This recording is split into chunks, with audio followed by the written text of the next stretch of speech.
বন্ধুরা আজকের পর থেকে সবাই কিন্তু আপনাকে অ্যান্ড্রয়েড ফোনের বস বলে ডাকবে। হ্যাঁ বন্ধুরা, আজকের এই ভিডিওটি আপনি যখনই দেখবেন অবশ্যই রুমের দরজাটি বন্ধ করে তারপর দেখবেন, কেননা বন্ধুরা আজকের এই ভিডিওর মাধ্যমে এমন একটি চমৎকার অ্যাপ্লিকেশন আপনাদের সাথে শেয়ার করতে চলেছি। এই অ্যাপ্লিকেশনটির মাধ্যমে জাস্ট আপনি একবার টাচ করবেন, তারপর যা হবে দেখে কিন্তু আপনার চোখ কপালে উঠে যাবে এবং আমি 100% গ্যারান্টি দিয়ে বলছি আপনি এটা বলতে বাধ্য হবেন অঞ্জন টেক এই অ্যাপ্লিকেশন আগে কেন শেয়ার করেনি। তো বন্ধুরা খুবই চমৎকার একটি অ্যাপ্লিকেশন আপনাদের সাথে শেয়ার করব, অবশ্যই ভিডিওটিকে শেষ পর্যন্ত দেখবেন। তো চলুন ভিডিওটি শুরু করা যাক। বন্ধুরা ভিডিওটি ভালো লাগলে অবশ্যই এখানে লাইক অপশন দেখতে পারবেন, এখানে জাস্ট আপনারা ভিডিওটিকে লাইক করে দিবেন। এর জন্য সর্বপ্রথম যে কাজটি আপনাদের করতে হবে, আপনাদের ফোন থেকে প্লে স্টোরে চলে যেতে হবে। প্লে স্টোরে চলে যাওয়ার পরে এখানে সার্চ অপশন পেয়ে যাবেন, সার্চ অপশনে ক্লিক করে একটি ছোট্ট অ্যাপ্লিকেশন আপনারা ইনস্টল করে নেবেন। জাস্ট এখানে আপনি সার্চ করবেন প্রিসেট লিখে সার্চ করলে আপনি ফার্স্ট যে অ্যাপ্লিকেশনটি দেখতে পারবেন এই অ্যাপটিকে জাস্ট একবার ডাউনলোড করে ইনস্টল করে নেবেন। ইনস্টল করার পর সিম্পলি আপনি ওপেনে ক্লিক করবেন। ওপেনে ক্লিক করার পরে আপনি কিন্তু এখান থেকে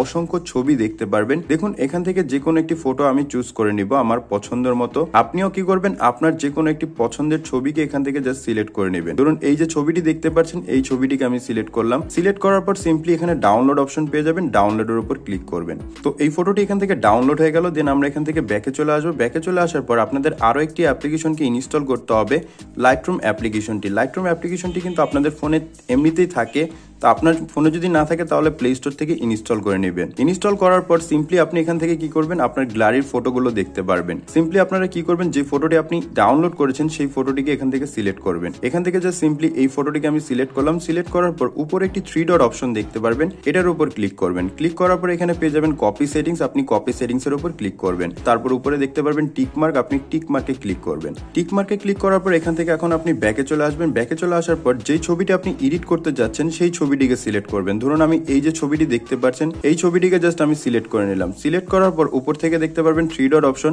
আপনি 3 ডটে ক্লিক করবেন। দেন এখানে পেয়ে যাবেন পেস্ট সেটিংস, নিচে দেখতে পারবেন পেস্ট সেটিংস, আপনি এই পেস্ট সেটিংস এর উপর ক্লিক করবেন। পেস্ট সেটিংস এ যখনই ক্লিক করবেন দেখতে পারবেন আপনাদের ছবিটি কিন্তু এখান থেকে এক টাচের মাধ্যমে এডিট হয়ে গেছে। দেখুন আমি যদি নর্মাল ফটোটি আপনাদের দেখাই তাহলে নর্মাল ফটোটি কিন্তু এরকম দেখাচ্ছে, এবং আমি যদি এটাকে জাস্ট এখন ছেড়ে দিই তাহলে কিন্তু এখানে দেখতে পাচ্ছেন এটা অটোমেটিকলি এখান থেকে এডিট হয়ে গেছে। তো বন্ধুরা এই ছিল আজকের এই ভিডিও। যদি আপনাদের কাছে ভিডিওটি ভালো লাগে অবশ্যই ভিডিওতে লাইক করবেন এবং অবশ্যই এরকম আরো ভিডিও পেতে চ্যানেলটিকে সাবস্ক্রাইব করবেন।